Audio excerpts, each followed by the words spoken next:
Godt. Den næste kilde, vi ser på, er et brev, som omhandler stormen på Tuilerierne, det her slot i Paris. Vi noterer os datoen for brevet 11. august 1792, og så står der frihedens 4. år. Altså stormen fandt sted den 10. august 1792, så det er skrevet dagen efter i byen. Men når man skriver frihedens 4. år, så benytter man sig af den nye tidsregning, som blev indført efter revolutionen blev indledt i 1789. Så når man skriver det, så tilkendegiver man ret klart, at man er tilhænger af revolutionen. Det vil en modstander aldrig gøre. Vi ser, der starter med at stå: vi gik rundt og tilviskede hinanden, at i nat ville stormklokkerne ringe. Her beskriver den her soldat altså, hvad der er sket aften inden. Og han beskriver den her den uro, der er i byen, og så beskriver han, hvordan han sammen med hans bataljon marcherer til slottet med 2 kanoner i spidsen.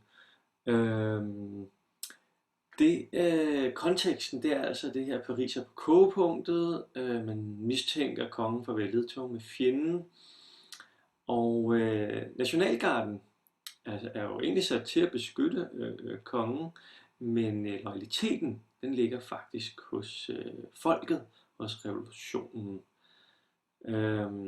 Afsenderen er altså den her soldat, et medlem af nationalgarden. Mere ved vi faktisk ikke. Modtageren kender vi heller ikke, og det er sådan, nogle gange vil man jo kunne mærke ud fra et brev, om det er skrevet til en ven eller en kæreste eller noget familie, men jeg synes, det er svært her at afgøre. Der er ligesom ikke nogen intime detaljer på nogen måde, eller noget, der afslører modtager. Men det er en førstehåndskilde. Vi kan se hernede: folket kommer med bitre bebrejdelser mod kongen, anklager for oprindelse til alt ondt. Han beskriver kanontorden, der tager til.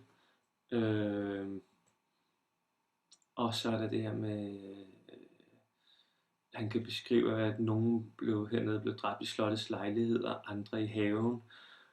Du gode Gud, hvad friheden der kom til at koste franskmænd af blod og tårer.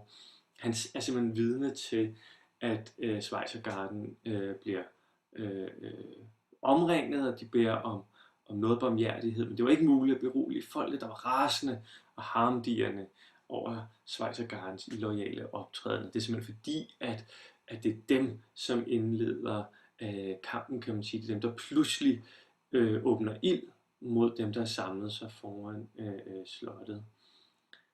Hovedpunkterne i det her, det er jo simpelthen, hvordan at Schweizergarden bruger nationalgardens kanoner til at skyde løs på folket, som tilintetgør, står der. Men da Schweizergarden så løber tør for ammunition, angriber folket, som han bliver ved med at skrive, ikke? Han nævner, at 2000 af folket omkommer, men hvor mange som slagtes fra Schweizergarden oplyses ikke. Hvad er formålet med det her brev? Det er jo klart, at han har været vidne til noget, og han er meget påvirket af det. Du gode Gud, ikke? Han skælver, står der også længere nede, ved tanken på det, han har været vidne til. Så han vil simpelthen fortælle en ven eller nogle andre om det, han har været vidne til. Det, som man kan hæfte sig ved, at det er jo, at jeg synes, at det formål, det har, det er altså også at give folket skylden for det efterfølgende blodbad. Der står, at det ikke lykkedes at berolige folket, så man antager sig, at nationalgarden har forsøgt at berolige folket, men det så ikke lykkes. Så man kan sige, hvem får skylden for, at det går amok, og at Schweizergarden får kappet hovederne af? Mindst 47 hoveder blev skåret af, for vi at vide. Jamen, det gør jo folket som sådan. På den måde kan man sige, at der er en tendens, ikke, at brevet underspiller nationalgardens rolle i begivenhederne. Altså vi hører faktisk ikke, at de deltager i myrderierne.